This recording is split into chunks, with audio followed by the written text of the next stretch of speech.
हाँ जी बच्चों, तो हम कर रहे थे what is the nature of orbit in case of central force and inverse square law force.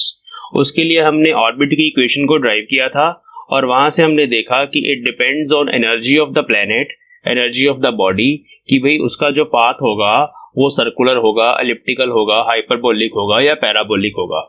It only depends upon the total energy of body. आज के इस लेक्चर में हम एक ग्राफ की हेल्प से इस चीज को समझने की कोशिश करेंगे। तो जो आज का हमारा टॉपिक है that is the graphical interpretation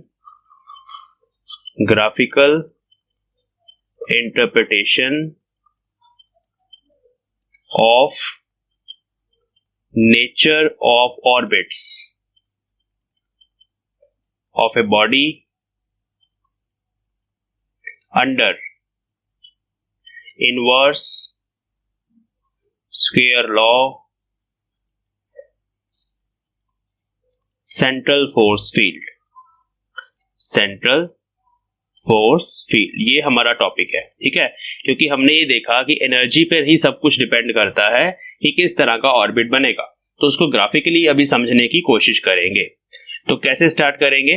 देखिए बच्चों, जो टोटल एनर्जी है किसी बॉडी की under the central force, total energy that can be written as it is actually sum of radial kinetic energy half mu r dot square plus half l square mu r square। ये है हमारे पास centrifugal potential energy बोलेंगे इसको, plus एक और term है which is you. Now for inverse square law and for central force this u is equal to minus k by r, where r is the radial distance of the body moving under the central force from the origin से मान लो या दूसरे मास से वो जो distance है वो small r है, और k एक कांस्टेंट है। ग्रेविटेशन के केस में अगर हम प्लैनेट्स की बात करें तो ये कांस्टेंट gm1 m2 होता है, और अगर हम चार्जेस की बात करें तो ये constant 1/4 epsilon not q1 into q2 ये होता है। ठीक है, हम जनरल बात कर रहे हैं अभी इस टॉपिक में, तो हम माइनस k by r ही लेके चलेंगे, उसको यहाँ पे पुट कर देंगे तो टोटल एनर्जी का फॉर्मूला बनेगा, इसको मैं ug बोल देता हूँ, ग्रेविटेशनल पोटेंशियल एनर्जी। तो हम यहाँ पे पुट कर देंगे half mu r dot square plus half L square by mu R square minus K by R. ठीक है, तो ये हमारे पास एक इक्वेशन आ गई टोटल एनर्जी की। अब इस इक्वेशन को जब हम सॉल्व करते हैं, यहां पर म्यू की वैल्यू, आर डॉट की वैल्यू, एंगुलर मोमेंटम, के, ये सब चीजें जब पुट करते हैं तो हमारे पास एक कांस्टेंट आंसर आता है। वो जो कांस्टेंट आंसर आता है जो कि आर पे डिपेंड करेगा, but the sum of the energies, all the energies is constant. वो हमने पढ़ा हुआ law of conservation of energy. तो ये जो पूरी की पूरी इक्वेशन है ये हमें कांस्टेंट आंसर देगी, कुछ जाउल एनर्जी ये हमें दे देगी। ठीक है, तो ये उस बॉडी की एनर्जी है जो बॉडी किसी मास m1 के पास आ रही है, कहीं दूर से m2 बॉडी ऐसे इसके पास से होके जा रही है, और हमें इसका नेचर ऑफ ऑर्बिट देखना है कि वो कैसा होगा। ठीक है, कैसे करेंगे? हम पोटेंशियल एनर्जी की कर्व बनाएंगे। तो इसके लिए ग्राफिकल इंटरप्रिटेशन के लिए हम क्या करते हैं, we draw the potential energy curve. ठीक है, ऐसा क्यों अभी आपको समझ आ जाएगा। पहले हम पोटेंशियल एनर्जी कर्व को देखते हैं। देखो, एक है हमारे पास माइनस के बाय आर वाली पोटेंशियल एनर्जी, एक है u is equal to minus K by R, ये टर्म है हमारे पास। इसका अगर हम ग्राफ बनाएं बच्चों तो ये ग्राफ ऐसा बनेगा, u वर्सेस r ग्राफ। देखो माइनस साइन है इसलिए मैं इसको नेगेटिव डायरेक्शन में बना रहा हूं, and this is a hyperbola like this. ठीक है, ये ग्राफ जो है this is minus K by are. एक हमारे पास, इसको u1 लिख देता हूं, या u1 नहीं लिख देते हैं। ठीक है, u1 रहने देते हैं, कुछ और लिख देते हैं, इसको बोल देते हैं हाँ, potential energy due to inverse square law force है ये, uf बोल देते हैं, potential energy due to force, conservative force, या वो जो इनवर्स स्क्वायर लॉ फोर्स है उसके कारण जो पोटेंशियल एनर्जी है दिस इज uf। ठीक है, एक ये है। और दूसरी पोटेंशियल एनर्जी जो है उसका फॉर्मूला है हमारे पास which is called centrifugal potential energy, that is L square by 2 mu R square.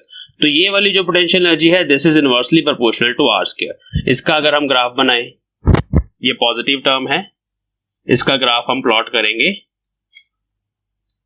UC versus R, है ना, तो it is inversely proportional to R square.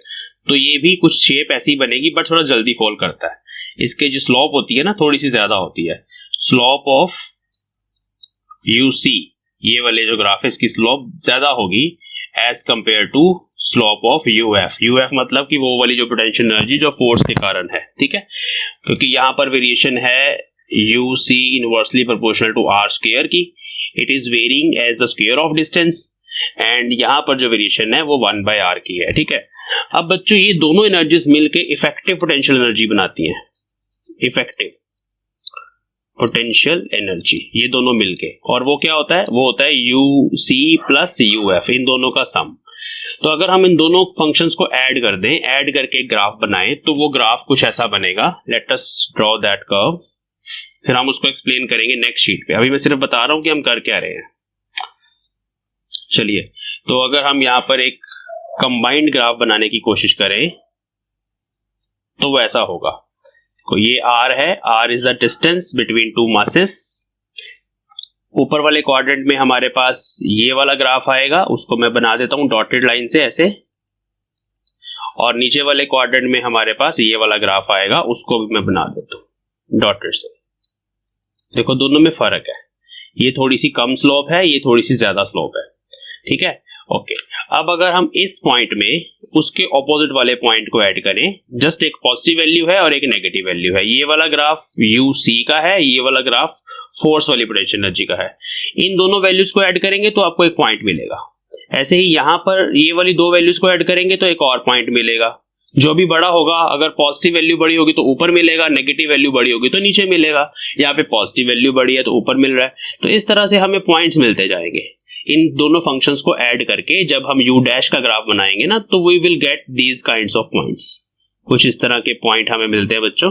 ये ऐसा हम कैलकुलेटर या हम कंप्यूटर की हेल्प से ऐसे ग्राफ बना सकते हैं। इन दोनों फंक्शंस को जस्ट हमने ऐड करना है, तो ऐड करके कुछ इस तरह की शेप हमें मिलती है। तो वो है इफेक्टिव पोटेंशियल एनर्जी का ग्राफ।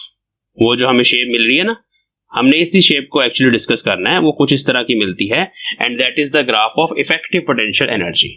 अब नेक्स्ट शीट में मैं सिर्फ ये सिंगल वाला ग्राफ बनाऊंगा, और उस सिंगल वाले ग्राफ से हम सारे ऑर्बिट्स को डिस्कस करेंगे कि किस तरह से वो जो ऑर्बिट्स हैं वहां पे पोटेंशियल एनर्जी कितनी होगी तो ऑर्बिट कैसा बनेगा, टोटल एनर्जी कितनी होगी तो ऑर्बिट कैसा बनेगा, वो कैसे पता चलता है। Let us see. Okay, now we can explain the nature of orbit from U dash versus R graph, where U dash is L square by 2 mu R square minus K by R. K is G M1 M2 for gravitational force, for gravitational force, ठीक है जी, ये है। तो यहां से हम अभी explain करेंगे कैसे करेंगे। पहले ग्राफ बना लेते हैं। ये हमारा y एक्सिस है, यहां पे ओरिजिन मान लेते हैं, this is origin, this is x axis. x axis के अलोंग जो स्मॉल r है वो बढ़ रहा है, ठीक है। Small r is the distance between two masses. जैसे मान लो यहां पर एक मास था m1, जिसके अराउंड एक छोटा मास m2 आ रहा था, इसके अराउंड ऐसे आ रहा था, वो ऐसे वो गया उसके पास से ट्रेवल करके। तो यहाँ पे कुछ आर है, फिर यहाँ पे कुछ आर है, फिर यहाँ पे कुछ आर है, यहाँ कुछ आर है, इस तरह से आर वेरी कर रहा है। तो जब वो बिल्कुल उसके पास होगा, ये वाला मास जब M2 जो है वो M1 के बिल्कुल पास होगा, तो R is the distance between two masses, तब वो छोटा होगा। यहाँ पे कहीं पे होंगे हम। जैसे जैसे ये दोनों मासेस दूर चलते चले जाएंगे तो R बढ़ता चला जाएगा। R is the distance between two masses, वो बढ़ता चला जाएगा। उस हिसाब से पोटेंशियल एनर्जी कैसे वेरी करेगी वो हमने ऑलरेडी देख लिया हुआ है। ये उसका ग्राफ है जो मैं प्लॉट करने वाला हूं। तो कुछ इस तरह की शेप हमें मिलेगी।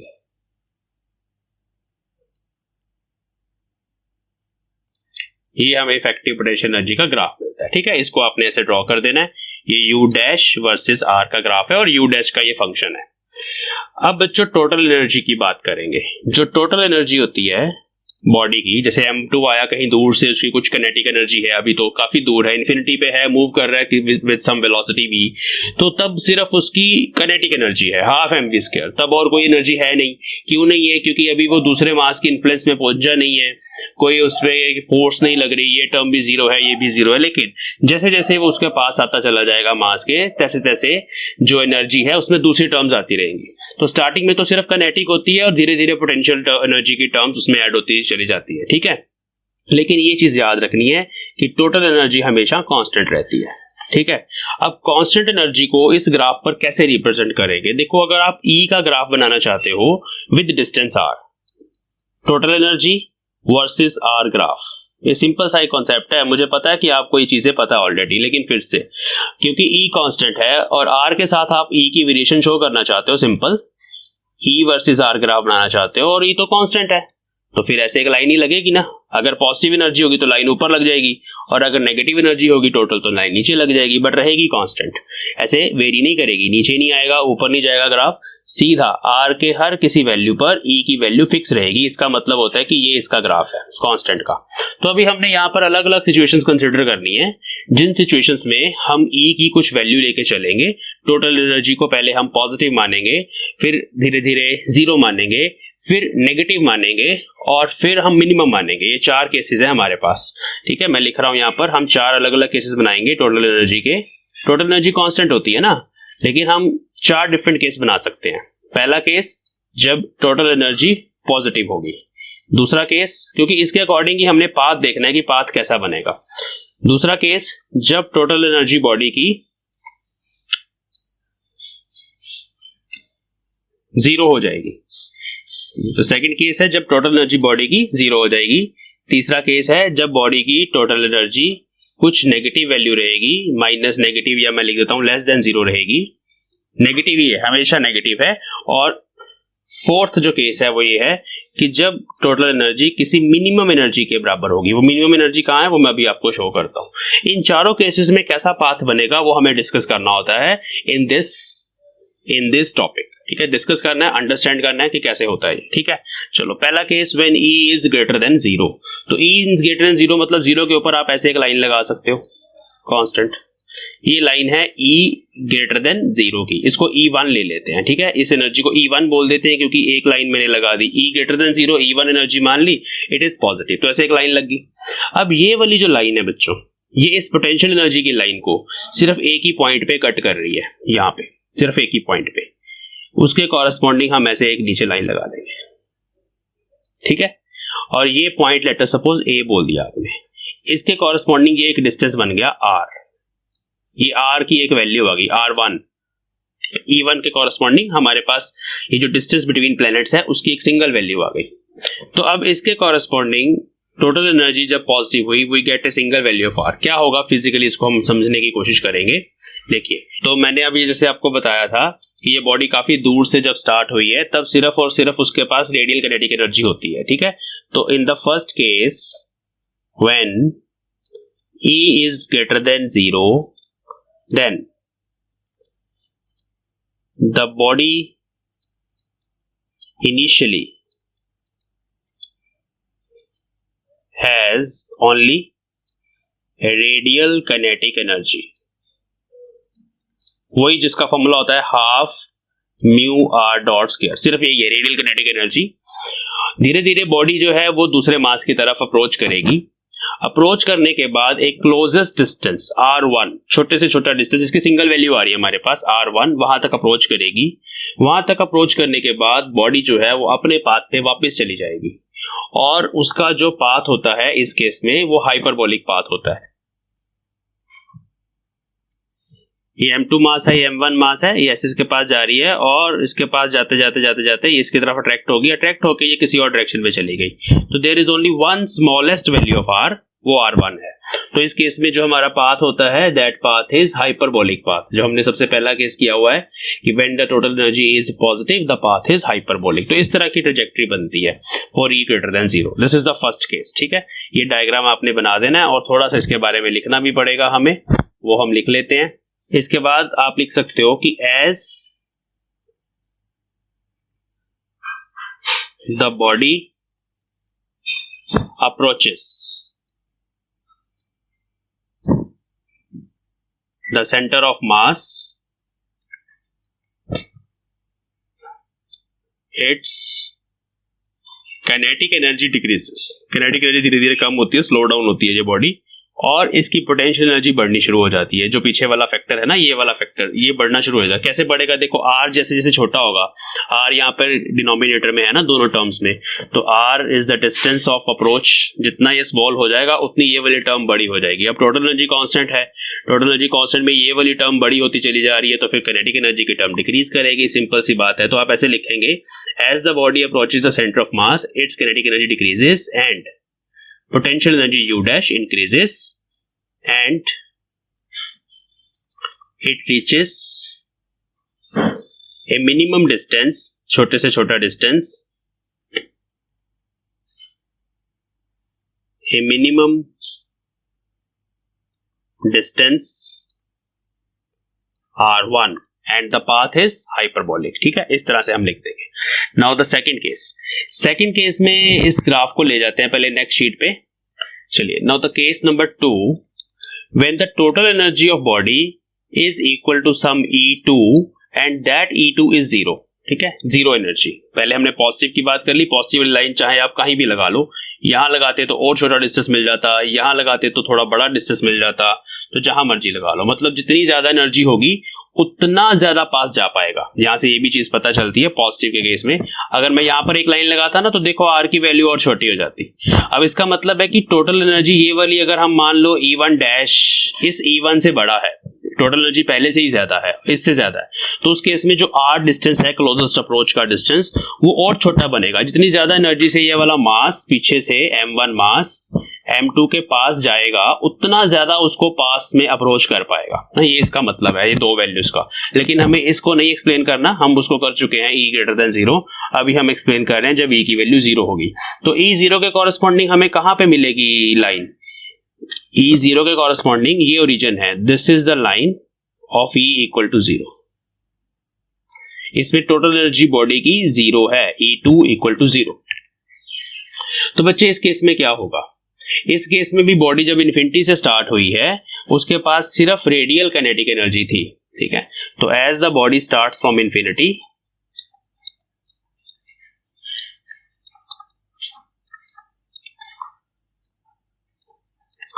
it has only the radial kinetic energy। वही कॉन्सेप्ट है सारा, वही है हमारे पास। और धीरे धीरे जैसे उस बॉडी ने अप्रोच करना शुरू किया सेंटर ऑफ फोर्स को, धीरे धीरे उसकी जो किनेटिक एनर्जी है वो कम होनी शुरू हो गई, और एक ऐसा पॉइंट आया जहां पर वो 0 हो गई। तो ये हम बी पॉइंट पे कट रही है ना ये,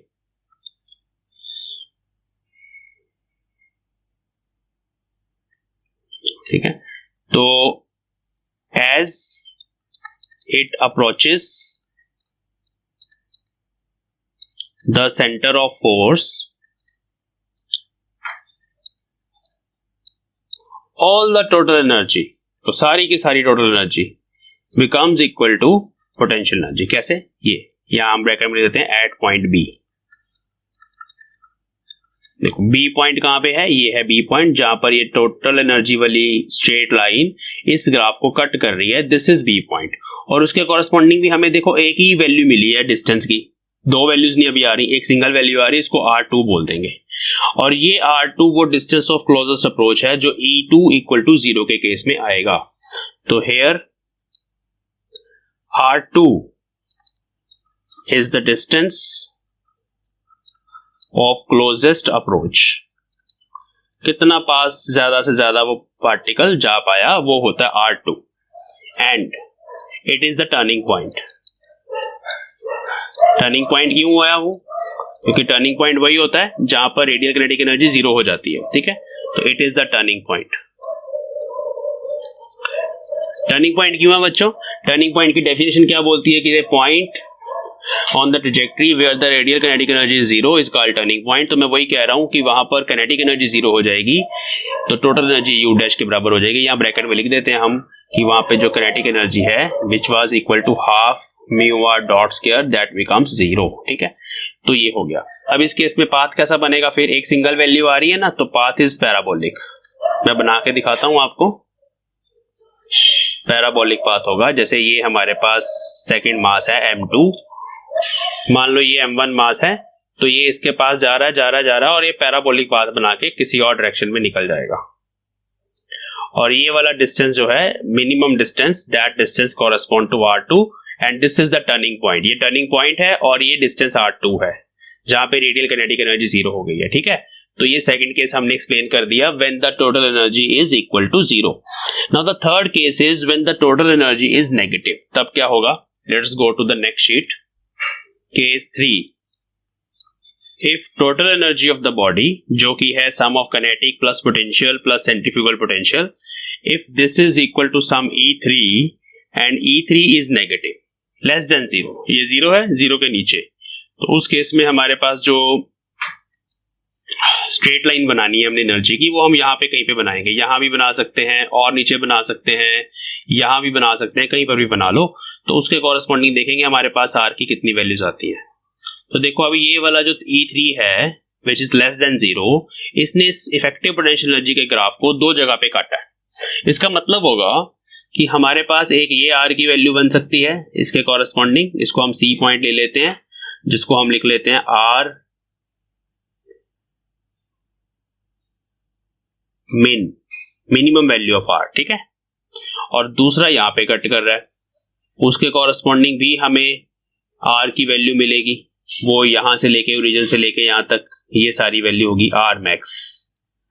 ओरिजिन से बनानी है, ये भी ओरिजिन से लेके यहां तक R min, ये मिनिमम वैल्यू है उस R डिस्टेंस की और ये मैक्सिमम वैल्यूज है। But now we get two values of R।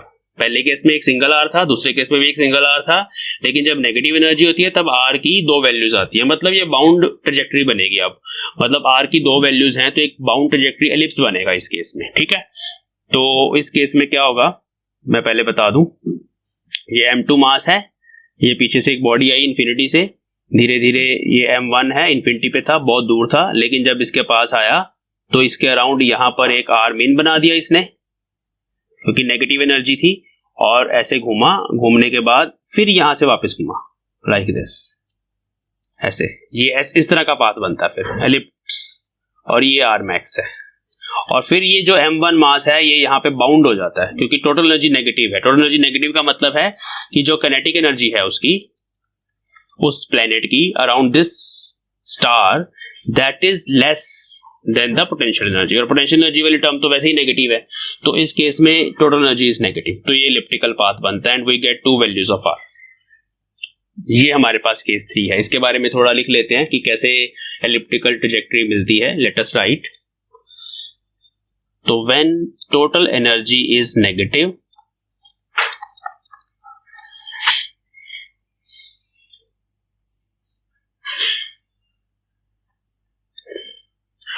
we get two values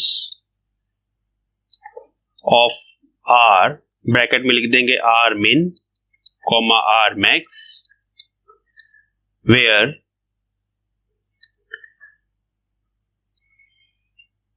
the graph, where the energy curve cuts the effective potential energy curve। दो values आ गई। ठीक है, मतलब ये दोनों वैल्यू सेटिस्फाई होती हैं। R min पर भी टोटल एनर्जी हम फाइंड कर सकते हैं और R max पर भी फाइंड कर सकते हैं, and they are turning points. Now both of these points, at R min and R max, दोनों जगह पे क्या होता है, the radial kinetic energy mu R dot square become 0, ये 0 हो जाती है। ठीक है, तो these are turning points, these are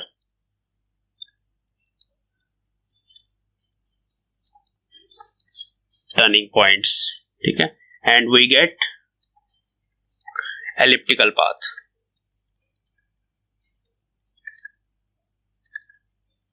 तो इस तरह से आपने एक्सप्लेन करना है कि तीसरे केस में जब टोटल एनर्जी नेगेटिव होगी हमें एलिप्टिकल पाथ मिलेगा।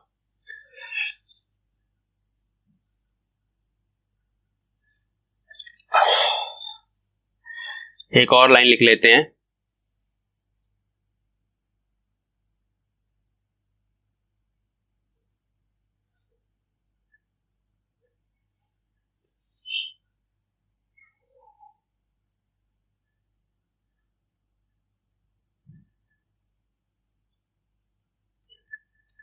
चलिए एक और कॉन्सेप्ट समझाते हैं यहां पे।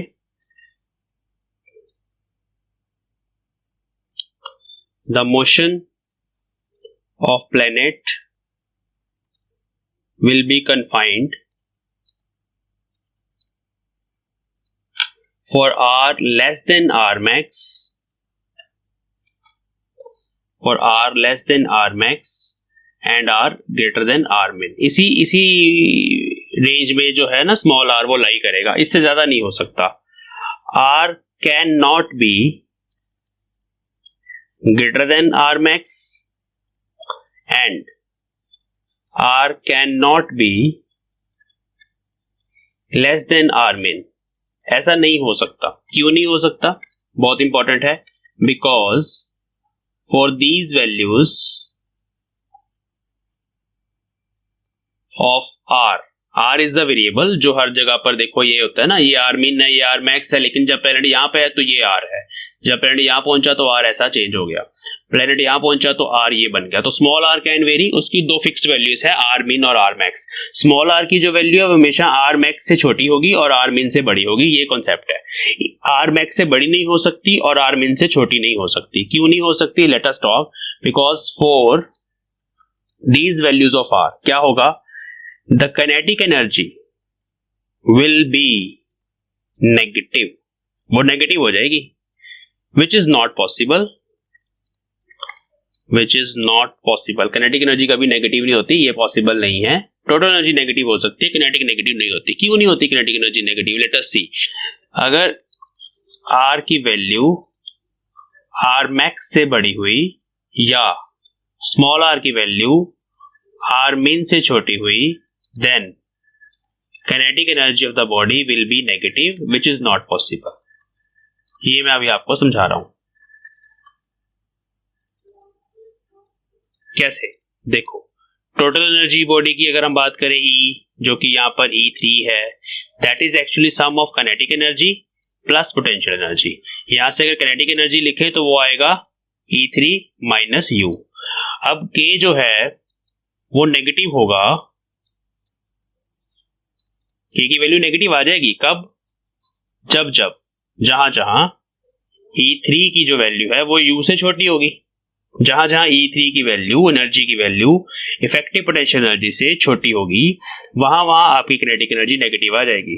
तो R greater than R max के लिए आप देख लो, मतलब यहां से आगे चले जाओ, R greater than R max, यहां तक R मैक्स है तुम्हारा, आगे तुम चले जाओ R greater than R max के लिए ये U की सारी वैल्यूज हैं, और वो सारी U की वैल्यूज E की वैल्यू से बड़ी है, सारी U की वैल्यूज E की वैल्यू से बड़ी है, तो किनेटिक एनर्जी नेगेटिव वाला रीजन है, ये किनेटिक एनर्जी नेगेटिव वाला रीजन है, लेस देन 0 वाला।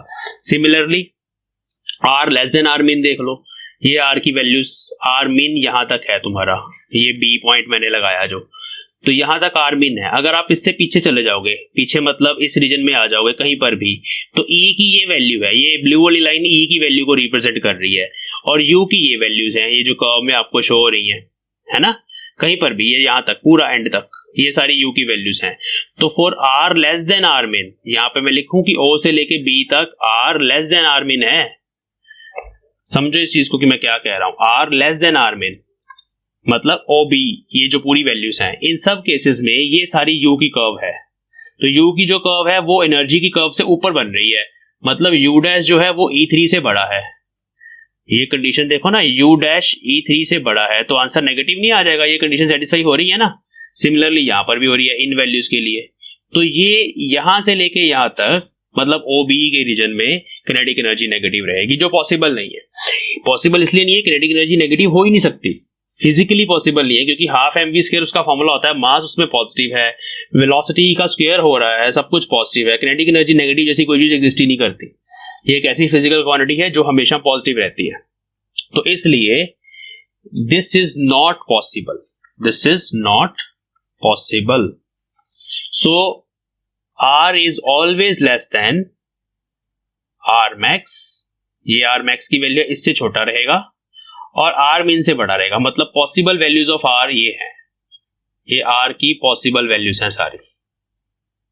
बी से लेके किसी सी पॉइंट तक आर की वैल्यूज हो सकती है, एक मिनिमम वैल्यू और एक मैक्सिमम वैल्यू, उसी में प्लेनेट घूमता रहेगा।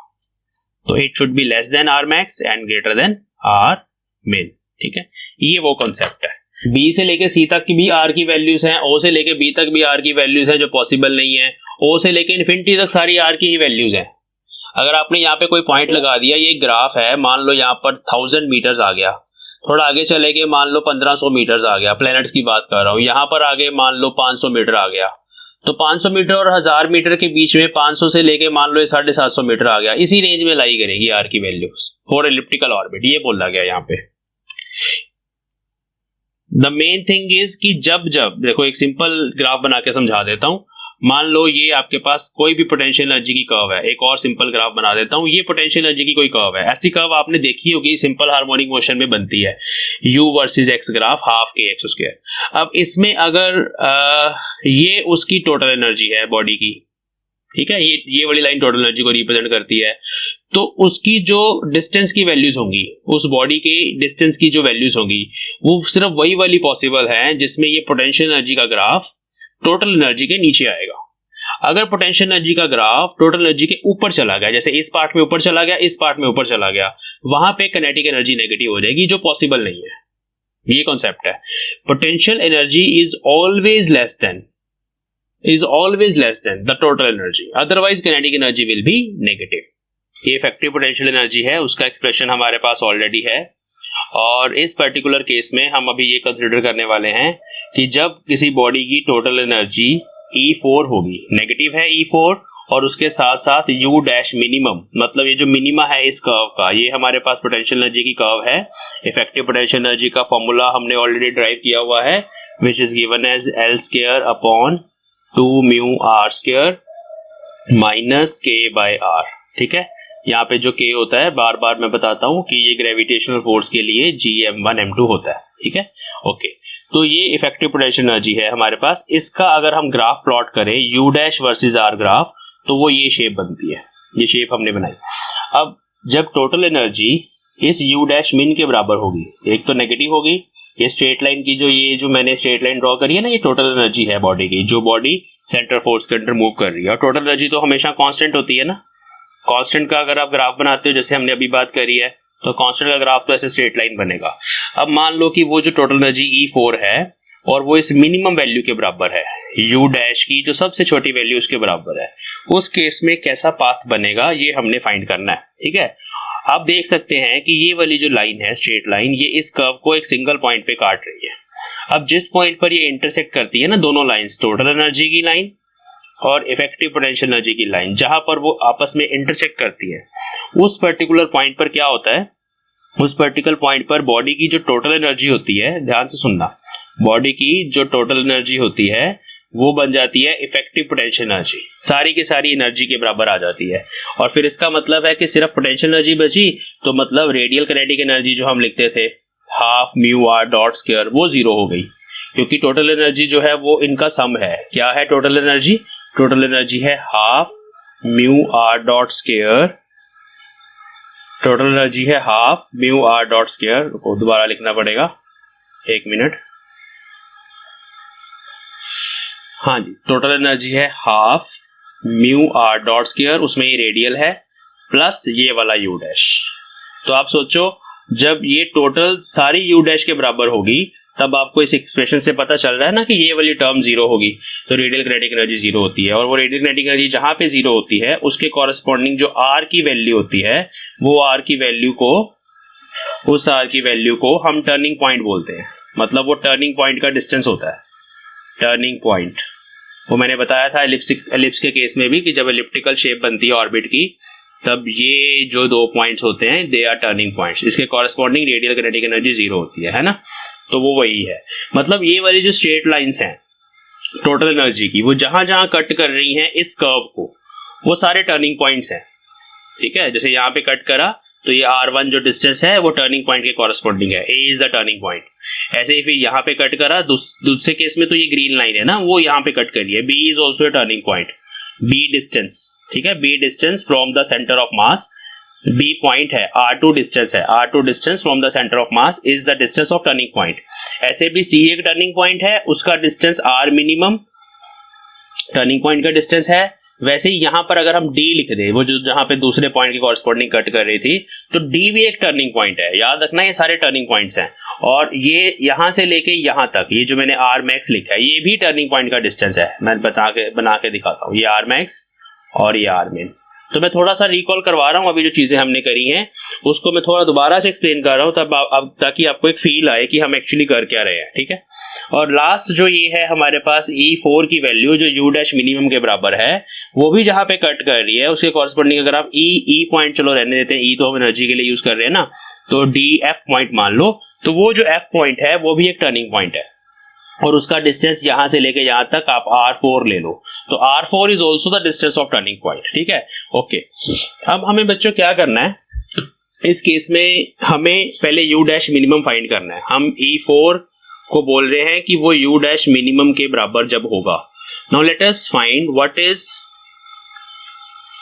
U डैश मिनिमम, इसकी वैल्यू क्या है, कैसे फाइंड करते हैं। देखो ये हमारे पास एक R का फंक्शन है ना, इक्वेशन नंबर 1, इसको हम डिफरेंशिएट कर देंगे विद रिस्पेक्ट टू R, ठीक है। देखो मिनिमा फाइंड करना है ना किसी भी ग्राफ का, मैक्सिमा और मिनिमा, जैसे ये कोई ग्राफ है ऐसा, तो this point is called minima, यहां से मान लो ऐसे नीचे आया, दिस इज कॉल्ड मैक्सिमा।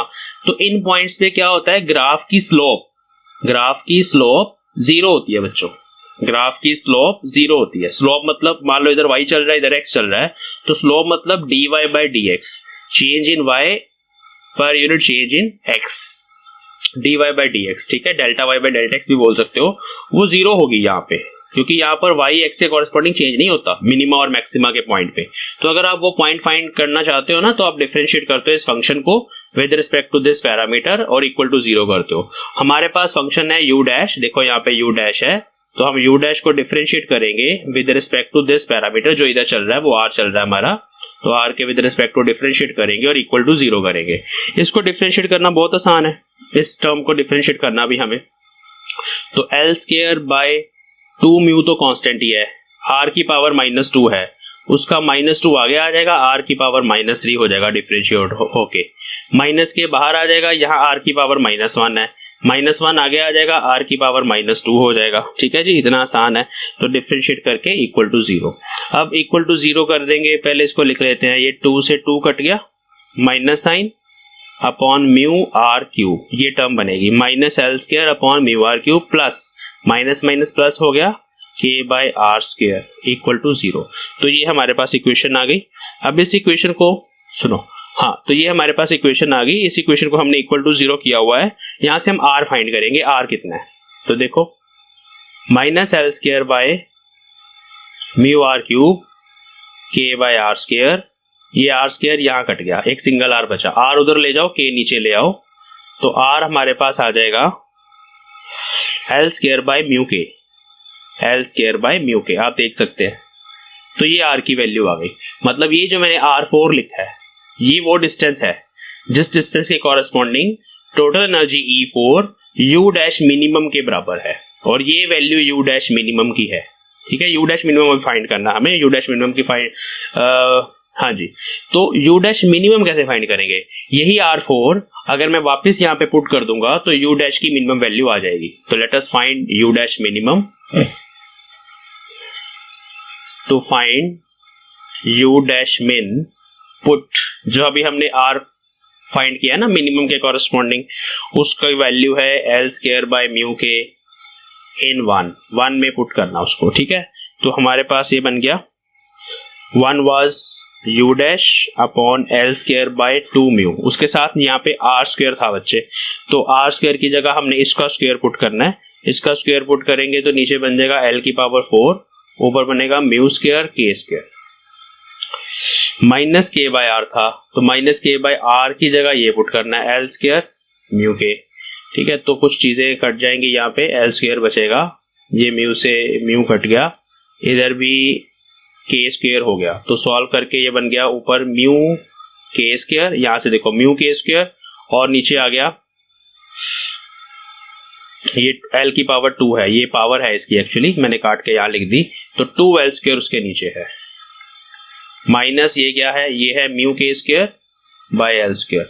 अब इसको सॉल्व कर लेंगे तो आपके पास आंसर आ जाएगा minus mu K square by 2l square. This is the minimum value of u dash. ठीक है, यहां भी मिनिमम लिखते हैं इसके पैर में, तो ये छोटी सी छोटी वैल्यू है u डैश की।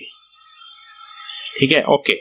Now I am saying that कि व्हेन E4 जो हमने E4 माना है वो u डैश मिन के बराबर होगा, मतलब अब इस फैक्टर के बराबर, वो फैक्टर हमने कैलकुलेट कर लिया ना, इसके बराबर होगा, then we need to calculate then what is E। हम वहां देखेंगे सेंट्रिसिटी कितनी आ रही है।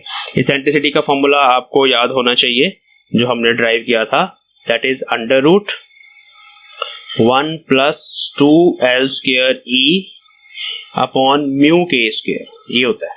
तो ये E4 जो हमने है वो एनर्जी फाइंड करी है हमने u डैश मिनिमम के कॉरेस्पॉन्डिंग, मतलब इतनी टोटल एनर्जी होगी, इतनी टोटल एनर्जी होगी E4। तो देखेंगे क्या होता है, पाथ कैसा बनता है, यहां पुट कर देते हैं इसको, तो ये बन गया 1 plus 2l square by mu K square, और उसको E की जगह ये चीज पुट करनी है। तो देखो जाना पहचाना ही है, दोनों चीजें एक जैसी हैं, कट गया, -1 आ गया, अंडर रूट 1 माइनस 1 0, इसेंट्रिसिटी 0 आ गई। तो इसेंट्रिसिटी जब 0 होती है कॉनिक्स में, तब वो जो पाथ होता है वो सर्कुलर आता है। ठीक है, therefore the path of particle, path कह लो या ट्रेजेक्टरी कह लो, इज सर्कुलर। ठीक है, सर्कुलर कॉरेस्पॉन्डिंग टू, कब, जब उसकी एनर्जी u डैश मिनिमम के बराबर होगी। मतलब ग्राफ में चलते हैं वापस, ये जो पार्टिकल आ रहा था उसकी टोटल एनर्जी जितनी भी है वो हमने कैलकुलेट कर ली, वो कैलकुलेट करके जो आंसर आया वो इस एनर्जी के बराबर ही है। तो उस केस में जो पाथ बनता है बच्चों वो हमारे पास सर्कुलर बनता है। तो ये कॉन्सेप्ट है हमारा। ठीक है, तो चारों तरह के पाथ्स हमें एक्सप्लेन करने हैं ये ग्राफ बना के। जब आपसे पूछा जाएगा कि explain with the help of the potential energy curve, सीधा बोला जाएगा, इफेक्टिव पोटेंशियल एनर्जी भी बोला जा सकता है या potential energy curve of a body moving under the inverse square law central force, that how the objects acquire different kinds of orbits when they move under the central force। तो with the help of graph हमें explain करना है। तो आपको पहले वो बताना पड़ेगा बिल्कुल स्टार्टिंग से। Let us revise the things।